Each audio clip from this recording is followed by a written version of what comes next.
माझी आई म्हणजे मायेचा विशाल सागरच होता. पण लहानपणी नगरातील सर्वजण वसुसेन म्हणत. माझा छोटा भाऊ शोन मला नेहमी वसुदादा म्हणे. तर आई मला दिवसातून 1004 वेळेस मला वसू वसू म्हणून बोलावी. तिनं मला केवळ आपलं दूधच पाजलं नव्हतं, तर तिच्या प्रेमाचं विशुद्ध अमृतही मी सतत मनसोक्तपणे पीत आलो होतो. एक जात सर्वांवर प्रेम करण्यासाठी जणू तिचा जन्म होता. सगळं चंपानगर तिला राधामाता म्हणत होतं. सर्वांसाठी अविरत कष्ट आणि पोटी अमाप माया, यामुळे तिचा शब्द कधीच खाली पडत नव्हता. माझ्या मनात जन्मजातच 2 कुंडलं होती.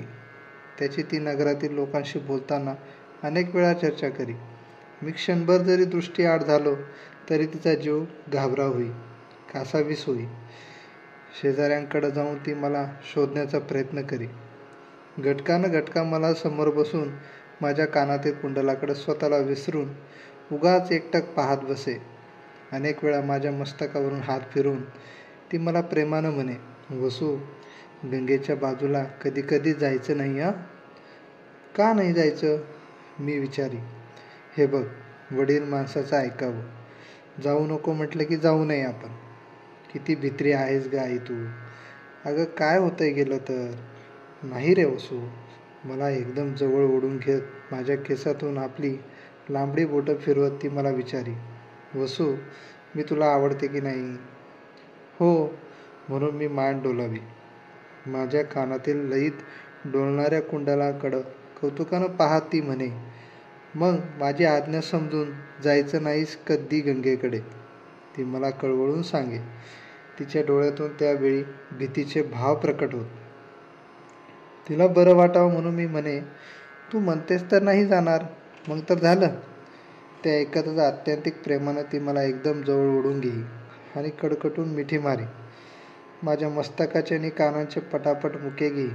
मला त्यावेळी वाटे की आपण असंच तिच्या कुशीत कायमचं घुसमटत राहावं. तिच्या कुशीत राहून मी विचार करी, गंगेमातेच्या पाण्याला आईनं एवढं का बरं घाबरावं? आणि मला तर गंगामातेच्या पाण्याची अनिवार्य ओढ होती. तिच्या लपलपणाऱ्या असंख्य लाटांशी घटकानं घटका बोलत बसणं हा माझा सर्वात आवडता छंद होता. आईला तो कळला असता तर मला शोधित ती नक्कीच सरळ गंगेच्या किनाऱ्यापर्यंत आली असती. छे, काही झालं तरी आपण नेहमी नदी किनाऱ्यावर जातो हे हिला कधीच समजता कामा नये.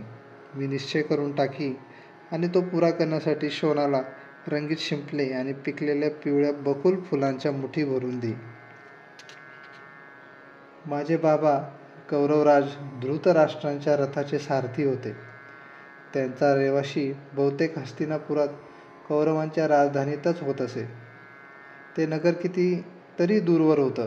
कधीकधी ते तेथून एक मोठा रथ घेऊन चंपानगरीत येत असत. त्यावेळी माझा आणि शोनाचा उत्साह काही वेगळाच असे. पर्णकुटीच्या दारात रथ उभा राहिला रे राहिला की त्यात शोन पटकन उडी मारी आणि घोड्याचा वेग बाबांच्या हातातून बळेबळेच आपल्या हातात घेत मोठ्यानं मला हाक मारी, वसुदादा, अरे लवकर ये ये ये, आपण गंगेच्या काठावरचे शिंपले आणूया. त्याची हाक ऐकून आपोआप खायचे तसेच सोडून मी धावतच पर्णकुटी बाहेर येई. तो आणि मी मग बाबांच्या रथात बसून सुसाट वेगात नगराबाहेर गंगेच्या किनाऱ्याकडे जात असू. पिंगट रंगाचे ते 5 घोडे उष्ट शेपट्यांचे पिसारे फुलवीत कानात वारा भरल्यासारखे स्वच्छदानं उधळत जात. त्यांना आवरताना चिमुकल्या शोनाची फारच त्रेधात तिरपीट उडे. वरच्या दातांनी खालचा ओठ जोरानं चावत तो त्यांना आवरून मागेवरची वळणं सफाईदारपणे घेण्याचा उगाच प्रयत्न करी आणि शेवटी दमून जाऊन मला मदतीला बोलवी. त्याच्या हातावर वेगाचे काच उमटलेले असत. त्याच्या आवाजात त्यावेळी एक मार्दव असे की मला त्याच्याबद्दल विलक्षण प्रेम वाटे. त्याच्या हातातील वेग मग मी माझ्या हातात घेई आणि आसूडाचा दंड उलटा करून त्यांना घोड्याची आयाळ विस्कटून देई. हा हा करत त्यांनी धावण्यासाठी आसूडाच्या दंडानं डिवचलं की मग मी चेतावून ते पूर्वीपेक्षाही भरधाव वेगानं धावत सुटत. आपल्या मनासारखं झालं हे पाहून शोन आनंद तिशयानं टाळ्या पिटून मला प्रोत्साहन देई आणि हा हा म्हणता आम्ही दोघं अर्धा एक योजनाचं अंतर कापून गंगा मातेच्या किनाऱ्यावर येऊन थांबत असू. शोन पटकन रथातून उडी मारून हरिणासारखा उड्या घेत किनाऱ्याकडे धावत जाई. त्याच्या चिमुकल्या पायांची एक रांगच रांग कडेच्या ओलसर वाळूत मोडताना दिसे. मी मात्र भारावल्यासारखा तसाच रथातून एकटक त्या पाण्याकडे पाहत राही. या पाण्याशी आपलं न सांगता येण्यासारखं काहीतरी नातं असावं असं मला उगाच वाटे. लागलीच दुसरा विचार येई, छे, पाण्याशी माणसाचं कसलं असणार नातं? तहानलेल्या व्याकुळ जीवाला क्षणकाळ तृप्त करणारे ते एक साधन आहे. हातातील वेग नकळत सुटून खाली पडत आपल्या छोट्या डोळ्यांनी मी ते गंगापात्र शक्य असेल तेवढं घटाघटा पिऊन घे. आपल्या सर्वांगाला डोळे असते तर किती बरं झालं असतं, त्यावेळी मला वाटे. माझ्या त्या तंद्रीतून मी जागा होई तो शोनाच्या प्रश्नांनी. अनेक रंगाचे शिंपले मिळाल्यामुळं त्याचा उत्साह नुसता ओसंडून जात असे. तो एकसारखा मला प्रश्नावर प्रश्न विचारी. दादा, हे शिंपले पाण्यापासूनच होतात काय रे? होय. तेवढ्याने त्याचं समाधान होत नसे. तो परत विचारी, मग यांच्यावरचे हे सगळे रंग पाणीच देत असेल नाही? मग यांच्यावरचे हे सगळे रंग पाणीच देत असेल नाही? होय. मग पाण्यात ते रंग का दिसत नाही? त्याच्या प्रश्नाला उत्तर देण्याचं कधी कधी मी टाळीत असे, कारण त्याचे प्रश्नानंतर प्रश्न तयारच असणार हे मला माहीत असे. आणि खरं म्हटलं तर त्याच्या प्रश्नाचं उत्तर मलाही काही वेळी माहीत नसे. चल, आपणाला बराच वेळ झाला आहे असं सांगून मी त्याच्या मस्तकातील ते प्रश्नाचं काहूर काढून टाकण्याचा प्रयत्न करी. मी आणि तो मग परतत असू. येताना संध्याकाळ झाल्यामुळं शेण, कोकिळ, कपोत, भारद्वाज, पत्ररथ, क्रोच असे निरनिराळ्या पक्ष्यांचे थवेच्या थवे चित्रविचित्र आवाज काढीत कलकलत घरट्यांकडं परत जाताना दिसत. शोनाचा थोडा वेळ गप्प झालेला कुतूहल परत झटकन जागा होत असे. रथनिड्याच्या बाहेर डोकावून त्यांच्या थव्यांकडं एकटक पाहत तो मला अनेक प्रश्न विचारित असे. मात्र माझं त्यावेळी त्याच्याकडं मुळीच लक्ष नसे. पश्चिमेकडच्या 2 उंच उंच पर्वतांमध्ये सूर्यदेव त्यावेळी प्रवेश करीत असत. दिवसभर अविश्रांत धावूनही त्यांच्या रथाचे घोडे जरासुद्धा दमलेले नसत. ते 2 पर्वत त्यांच्या वाड्याच्या भव्य महाद्वारावरील 2 द्वारपालासारखे मला वाटत. त्या तेजपुंज बिंबाकडं पाहिलं की मला एक प्रकारची आगळीच हुरहुर वाटू लागे. आता क्षणार्धात ते तेज आपल्या दृष्टीआड होणार आणि जाणिवेचं तर वियोगाची एक प्रचंड लाट उगाच माझ्या नसानसातून उमटून जाई. मी एकटक त्या बिंबाकडं पाही. शोन मला गदागदा हलवून आकाशातून रोरावत जाणाऱ्या गरुड पक्ष्यांचा थवा दाखवी. मी क्षणभर त्या धिप्पाड रागट पक्षाकडं पाही. इतर सगळ्या पक्षांपेक्षा ते खूपच उंचावरून भिरभिरत जात असत. शोन विचारी, दादा, कोणते रे हे पक्षी? गरुड, सगळ्या पक्ष्यांचे राजे. दादा, तू जाशील का रे त्या गरुडांच्या सारखा खूप खूप उंच? तो उगाच काहीतरी विचारी. वेड्या, उंच जायला मी काय पक्षी आहे? नसशील, मग मगाशी एवढ्या मोठ्यानं धावणारे घोडे कसे काय आवरलेस? बर बाबा, मी जाईन त्या गरुडासारखा उंच उंच, इतक्या उंच की तुला कधी दिसणारही नाही. मग तर झालं. त्या उत्तरानं त्याचं समाधान होई. माझ्याबद्दलच्या आदराचा एक भाबडा भाव त्याच्या डोळ्यात स्पष्ट चमकू लागे. मी परत पश्चिम क्षितिजाकडं पाही आणि शेवटी मीच त्याला एक प्रश्न विचारी. शोना, ते सूर्यबिंब पाहिलंस काय? काय वाटतं तुला त्या बिंबाकडं पाहिल्यावर? मला वाटे तो क्षणभर बारकाईने त्या बिंबाकडं पाहिलं आणि मला जसं वाटतं तसं वाटतंय असंच, पण जरा वेगळ्या शब्दात सांगेन. पण तो सूर्यदेवाकडे पाहू लागला की त्याचे चिमुकले डोळे त्या तेजानं एकदम मिटत आणि थोड्या वेळानं माझ्या कानाकडं डोळे चोळीत पाहत तो झटकन म्हणे, तुझ्या चेहऱ्यासारखं वाटतंय ते. मी माझ्या कानांना हात लावी. 2 मासल कुंडलं हाताला लागत. माझ्या जन्मापासूनच ती होती म्हणे. शोनाची तक्रार सुरू होई. आईची तुझ्यावरचं जास्त माया आहे बघ, म्हणूनच तिनं तुलाच तेवढी कुंडलं दिली आहेत. मला कुठं आहेत ती कुंडलं?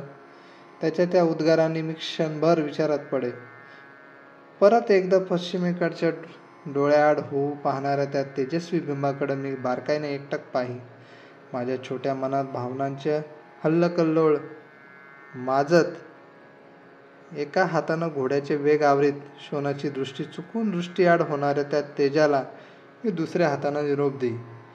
मनात एक वेगवेगळ्याच प्रकारची हुरहुर लागे. आपल्याजवळचं काहीतरी आता दूर जात आहे असे वाटे.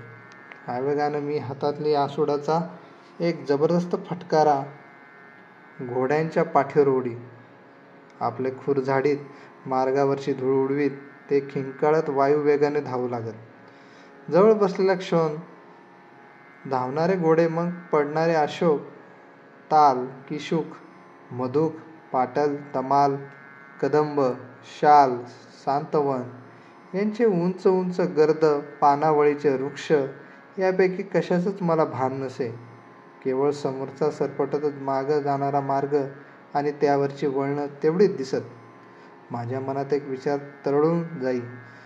मागं पडणाऱ्या त्या मार्गाबरोबरच मी प्रकाशाच्या साम्राज्यातून कुठेतरी अंधाराच्या भयान समृद्धाकडे जातो आहे. आता रात्रीच्या 12 घटका अशाच एकाकीपणात जाणार असे वाटे. पर्णकुटीत आल्याबरोबर शोन आपल्याकडे रंगीबेरंगी शिंपल्यांची कमाई मोठ्या उत्साहानं आईला दाखवे. त्याचं कौतुक करीत आई मला विचारी, वसू, तू रे काय आणलंस? प्रथम मी गोंधळून जाई.